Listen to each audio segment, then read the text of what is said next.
Is toned paper good for nature journaling? Some of the most well-known nature journalers in the world today use toned paper, and toned paper has been used by artists for centuries to great effect. So right now, let's go through some of the upsides and downsides of using toned paper for nature journaling. In my opinion, the most important benefit of toned paper is that it can help you learn about values, and values is the difference between light and dark, and it's one of the most important things in all of drawing. But the second benefit that I can think of for working on toned paper, it can help you think outside the box, and sometimes even just doing something like drawing with white is so different from what we normally do that it could lead us to some creative fun and just be sort of inspiring. One of the greatest benefits of nature journaling on toned paper is when we have to deal with subject matter that is very pale in color. So for example, these are really interesting flowers right here, but they are a very pale color. And if I try to draw them on white paper, it's going to be really challenging. Similarly with this succulent, it has a very pale color and it won't show up as good on white paper. So if I use tan toned paper, for example, look at how the colors of these plants are going to stand out a lot more. They'll also be a lot easier to draw. When you're nature journaling outside in bright conditions, the white paper can reflect a lot of light into your eyes, and it can be very tiring. Toned paper will reflect less light back into your eyes, and it will make a difference in bright conditions. Yay! I think that toned paper also has potential for experimenting with scrapbooking techniques and pressed plants. Some pressed plants just look more interesting on the toned paper background. You can experiment with a lot of mixed media techniques. Here I'm combining pressed plant with some Mod Podge on it, and then painting on these swatches with gouache. So there's a lot of experiments that you can do with scrapbooking, pressed plants, pressed flowers, and toned paper, and mix that in with your nature journaling. This could be a way to unlock your creativity, and that in and of itself would be a worthwhile reason to try toned paper for your nature journaling. You can also get these ones here that have a mixture. This is the Stillman and Byrne Nova series. And this one still has the nice cover material, I should point out. And this has a variety. It has gray toned paper, it has black toned paper, and it has the pale brown toned paper as well. So you could get one of these without breaking the bank, and you can experiment with a variety of toned paper for nature journaling. Let me know how it goes. Now that I have summarized the main benefits, let's dive in a little bit to the process. Right here you can see that I'm starting off still by drawing with black ink, and I'll talk about that more in a second. And I will also mention some of the downsides. So let's dive into the process. You can see that with toned paper, I'm still dealing with the issue of drawing with a dark drawing tool. And like Leonardo da Vinci said, things in real life don't have black outlines around them. However, most of our drawing tools are dark. So we still have that issue, like with these pale flowers, that I'm drawing a dark outline around them. And it's going to still be challenging now to show that as a pale flower, show those edges with a black line around them. There are other ways you could try to deal with this problem, such as trying to draw with white. So for example, this is a Uniball Signo pen in white, and this is what I use for white highlights. It would be possible for me to try to draw this pale flower with a white outline on toned paper, and that's something that I wouldn't be able to do on normal white paper. However, there are a lot of limitations to many of these opaque white drawing tools, and they're not often as precise as our normal sort of black drawing tools. Also, I might not be able to get that grade of watercolor on it, but it's something that is worth trying. Can you draw with white outlines? That is something that you can test on toned paper that you wouldn't be able to test on regular paper. I can also try using colored pencils and perhaps if I have a lot of different colored pencil color options, I could try to draw the succulent, for example, without ever using black. And that would be a very interesting project. This color is obviously too close and it's not really showing up. And the white is also barely showing up. So there are a lot of limitations, and there are reasons why we are usually drawing with dark drawing tools, but this is something that you can experiment with tone paper that you wouldn't be able to experiment with white paper. Now we have to deal with one of the downsides of tone paper, and that is going to be for accurate color matching. And it's a lot easier to start with a white background and make precise colors than to start with a colored background and create precise colors. Also, gouache is just harder in a lot of ways to mix these colors, especially if you're in the field. I'm not in the field right now, but even so, mixing these colors precisely from gouache is going to be a lot harder than mixing them from watercolor, in my opinion. Okay, so I'm going to start and see what I can do just with my regular watercolors and also mixing in some white gouache into my watercolors. One strategy is just to see how opaque your watercolors are going to be by themselves and test them out on the tone paper. So let's check out yellows. Yellows sometimes have some opacity, but as you can see here, the color is being toned down or desaturated by the underlying color of the toned paper. So the toned paper is almost turning it a little bit green, I feel like. So I am going to add a little bit of white gouache, which I have here in my palette. Let me get an area clean that has some blue and green in it already, which I'll use that in a second. So what you can do is you can take some gouache in your regular watercolor palette and mix it with yellow. That's going to make the yellow more pale, but it's also going to make it more opaque. And I'm noticing a color that looks quite a bit like that in the center of these. Once again, it's coming out a little bit more green than I would like. That's almost the color that I want for the rest of the plant. So I'm going to go ahead and mix that. I'm going to get a little bit more green here. You do want to be careful getting gouache into all of your mixing areas in your watercolor palette. Technically, it's polluting them, and watercolor police will give you a citation for that.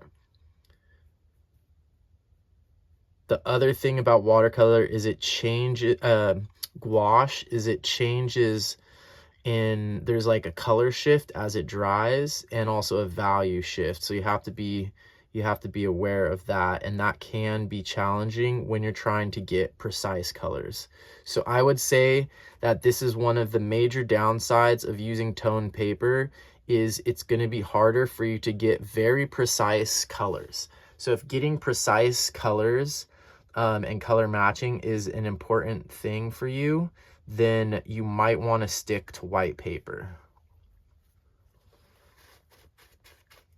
It's harder to do layering with gouache than it is with watercolor, so doing adjustments like that can be a challenge. I'm noticing these flowers are wilting extremely fast, so I'm going to make a note of that, because we are nature journaling. We're not just making botanical drawings here.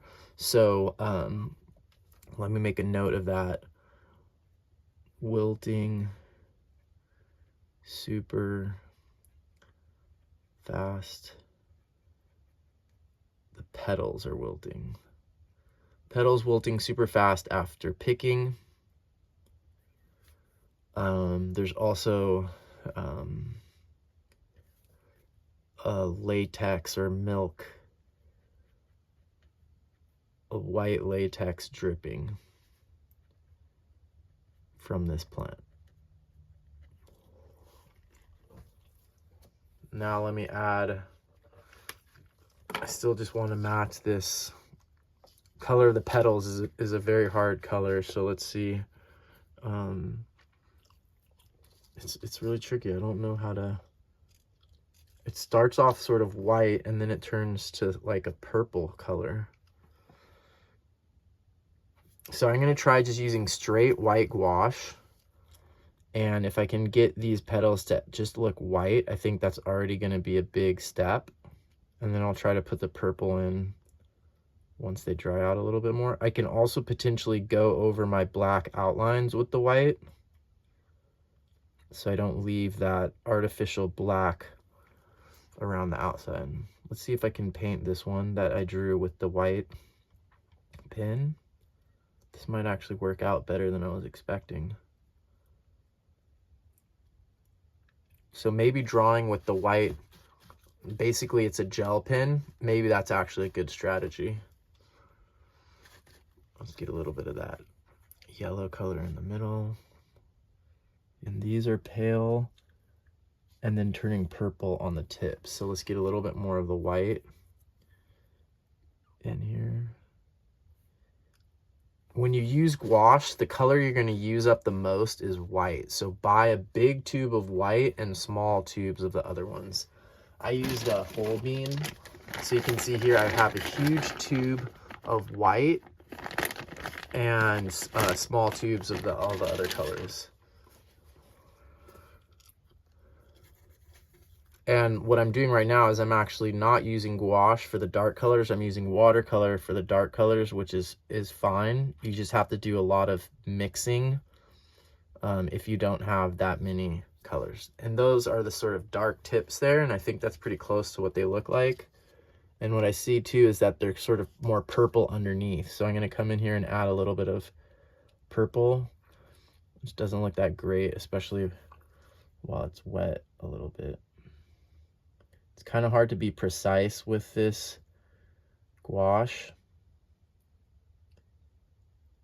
So it's going to be a whole learning curve. If you're coming from watercolor, it's going to be a whole learning curve to get used to the color matching with gouache. And I think this is one of the main limitations of the toned paper is going to be color matching. If you already work with colored pencil, or you already work with acrylics, or you already work with pastels, the color matching with those media is going to be something you're already used to, and those are all opaque media, so it won't be a problem. But if you're coming from watercolor, the color matching is going to be one of the main challenges and main downsides of using toned paper for nature journaling.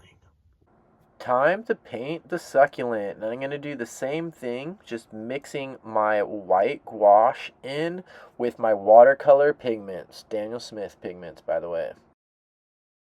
Now is a good time after doing that wash to point out another one of the downsides of toned paper is you don't have as many options for type of paper, for how heavy the paper is or what the surface texture is. With white paper, you have a lot more options. So for example, I currently use a 270 GSM white paper that has a little bit different of a texture.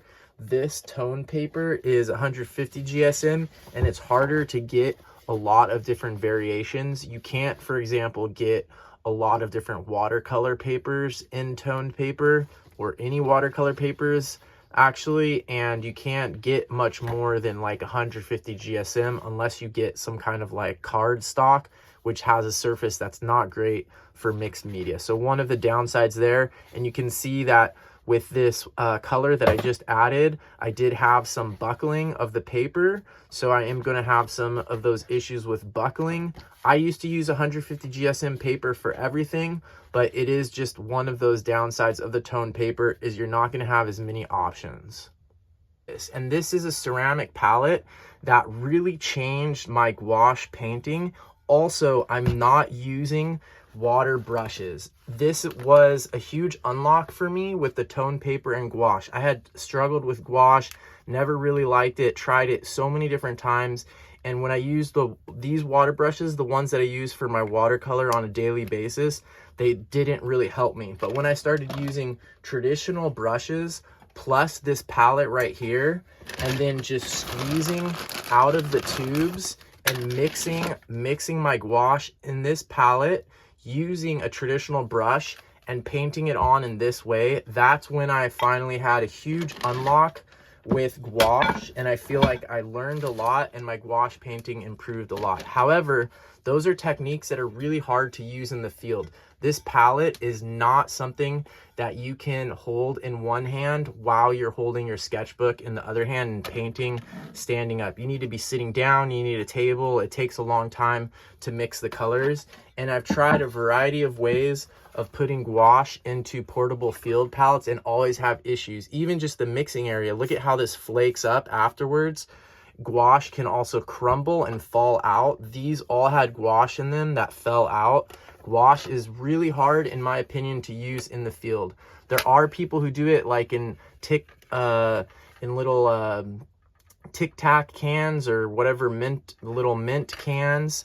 There are ways to do it, and some people have managed to do it, but I've been trying for a long time and still haven't figured out how to use gouache easily in the field. It does not compare to watercolor in my opinion. But if you want to get better at your values such as this, I do recommend experimenting with the tone paper and the gouache. So that's an upside and a downside in one.